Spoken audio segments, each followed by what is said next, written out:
kun waggaa 8 dura Gujiitti bulchaa Gujii Abarraa Buunnootiidhaatiin uummata irratti raawwatan qeensaanis akkeetti barbada. Kun immoo Komishinar Taarikuu Dirbaabaatiin Salaaleetti yeroo Asaffaa Kuushaa ajjeefame uummata irratti raawwata. Inni isin argitan kun immoo Alamuu Simeetiin Wallootti uummata Oromoo Walloo irratti raawwata. Inni kun immoo bulchaa godina Horroo Guduruu Wallaggaa Mirreessaa Fiixeeruudha nama bada. Isaatiin Horroo irratti raawwata. Inni kun immoo irra deebiidhaatiin Alamuu Simeedhaatiin Arsii irratti raawwata. Isa kan namoonni yaadattu yoo ta'e godina Wallagga Lixaatti Darajjee Baay'isaafaatiin raawwata. Komishinar Taarikuu Dirbaabaa kun Horroo Guduruu Wallaggaadha haga Salaaleetti Adaamaa Maqii kana dabalatee haga Booseetitti bakka harka isaatti dhiigni hin dibatin jira deeyyaadu. Yoo gowwummaa immoo kan akka bulchaa Wallagga Bahaa Waggaarii Nagaraa kanaadhaa hin jiru. Yeroo namni saaduu callisee kan golfu nama birriin gurgurachuun homaayyuu kan itti hin fakkaanne dhugaa otoo arguu gara oofanitti kan oofamu. Jabbii tokkichuma qabna nuti. Jabbiin nuti qabnu tokkichuma kana. Inni kun nama biraaf miti ofii isaafuu faayidaan qaba. Gujiitii Abarraa Buunnoo Horroo Guduruu Wallaggaatti Mirreessaa Fiixeeruudha Beegiitii Fiqaaduu Tasfaayee. Fiqaaduu Tasfaayee jechuun nama baay'ee hama jibbisiisaadhaatiif dhiiga sabaa akka bishaanii dhangalaase amma irratti argamu. Wallagga Bahaarraati namticha badaa amma bulchiinsa irratti. Yeroonni kun hundumtuu wal ga'anii yoo barbaadanii nama abiddaatiin gufsisiisanii yoo fedhanii ajjeesanii bakkeetti gatanii warra akka Abarraa Buunnoo fa'aa kun warra baduu tura warra sumni.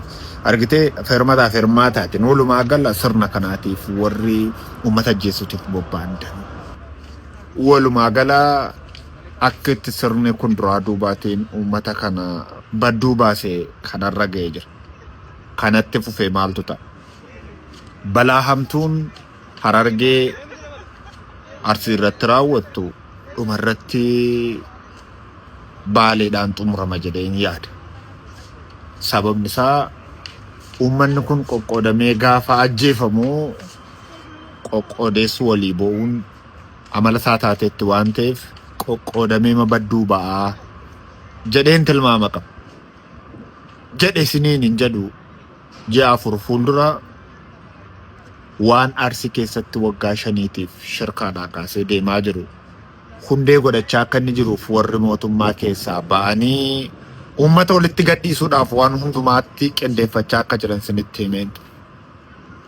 Kanatti fufee isa ta'uun immoo amma waan takka isiniitiin jedha. Uummanni kun yoo waloomee Booranni Gujiin, Harargee Arsiin, Baalee warri Maccaa, Tuulamni kun Matakkal, Walloon kun wal ga'anii yoo nun ajjeesin sirna kanaatiin hin jenne darabee wal harkaa fufuunee araddaa keenyaatiif bu'aa. Qe'een keenya Arsiin amma rakkoo badduu keessa jirtu araddaan abbaa keenyaa qe'een leenjisoo diigaa kun barbadooftee akka isheen raawwatteetiif hunda keenya bakka tokkotti cuunfuun hin ulfaatu jecha. Cuunfamuuf jirra yoo wal geenya hin lolan. Hubadhaa.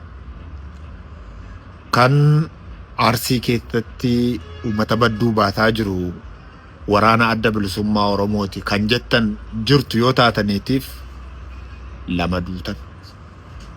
Kanammoo muuxannoo isaa qexxa baay'eetti moggaasni maqaa akkasii mataa uummataa keessatti akka inni ta'uuf sirree yeroo hojjetu argeera waan ta'eef fudhachuu baattan waraana adda bilisummaa Oromootu diigee balleessaa jira kan jedhu mataa keessanitti dhufeera yoo ta'e akka isin akkas jettaniif akka amma taatan kana isin gochaa jiru. akkas jedhanii araddaa baay'ee diiganii balleessan waan ta'eef. Woloomuun gocha filannoo hin qabne hundaa caalaa isa biyya hambaa jiru caalaa isa biyya keessa jirutu biyyaaf faayidaa qaba. Ulfaadha.